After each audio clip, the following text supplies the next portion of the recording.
Thunderstorms can be scary to some, others use them for research. Professor of Atmospheric Science Gretchen Mullendore researches how thunderstorms affect pollution. Thanks for coming on the show today. My pleasure. So is it safe to say you're a storm lover? Yes, absolutely. Why? Well, they're just so fascinating. I think who doesn't love a great thunderstorm? And what's really neat is that there's so much we don't know about them yet. So there's lots for us scientists to do. Well, and that's what you're doing, is looking into them. So if you can summarize for us kind of quickly, what type of research are you doing right now with that? So we're looking specifically at how much mass or what sort of gases and particulates are transported up from the surface, up in the storms, up to high in the atmosphere. Okay. And if you could, explain the thunderstorm process for people, because that's basically the vehicle for the pollution, right? Yep. So thunderstorms form because there's a lot of energy in the atmosphere, and so things need to mix up, and so we get thunderstorms. And so part of that mixing means that there's really strong upward motion in these storms. So something like a supercell, which some people have heard of because those spawn tornadoes, they're these big rotating storms that have very strong updrafts. So they act like vacuum cleaners and sort of, and take a lot of the air that is right here at the surface where we live and take it up to the upper atmosphere. Okay, so how does this relate to the pollution then? So, of course, pollution is, the source of pollution is at the surface, and it can be, and actually more than just pollution, natural emissions from plants as well, but then there's also emissions from factories or vehicles, and so those are all trapped at the surface. So we need something to come through and allow the atmosphere to mix up. And so when a thunderstorm comes through, of course we always think about air coming down because we think about precipitation and how it feels after a storm. It feels sort of cleaned out. Well, that air went somewhere and it's being sucked up into the thunderstorm. Okay. And how do you take measurements of these things? Because, you know, thinking of pollution, particles, storms. Yep. So there's two things I want to say about that. One would be that I think most people have, well, who hasn't watched the Weather Channel, you look at the radar, and usually we look at the radar and we're seeing what is a horizontal slice, meaning just looking at what the low level looks like. But you can actually look at those in 3 dimensions, so you can see the tops of the storms as well. So we look at more radar.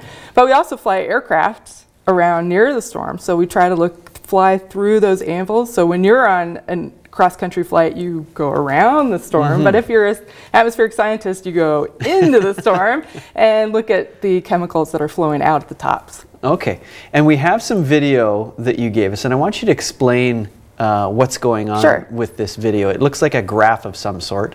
Yep, so what we're seeing here is the different axes. So we see sort of a flat surface in green there, and so that was really quick, but sorry, I didn't explain that fast enough. That's okay. And there was a storm coming through, and so that was a pollutant surface, and so you saw that there was pollutants being drawn up in the storm. So the green blob rising up was pollutants then? Yep, that's correct. Okay. Now, does the severity of the storm affect how much pollution is lifted? Yes. Like I said, a supercell, which is what spawns tornadoes, tends to, and we've seen that by simulating in atmospheric models, it takes like twice as much of the surface air up than what would be maybe what we call a regular thunderstorm, where there is no danger of tornadoes. Okay. Well, and you talked a little bit about, you said plants, you know, contributing to what goes up in the atmosphere, and then also pollution that is on the Earth's surface. Sure. What kind of pollution are we talking about that is dangerous to us? Well, for example, some of the emissions from vehicles, like they might emit some ozone, or what we call precursors to ozone. So, and once those get sucked up into the storm, those emitted at the mid levels of the up in the upper atmosphere, then ozone is formed. And ozone is something that's very active in, say, radiation. So some people, if you've heard about the greenhouse effect. And so we need to know how the chemicals in the upper atmosphere are changing.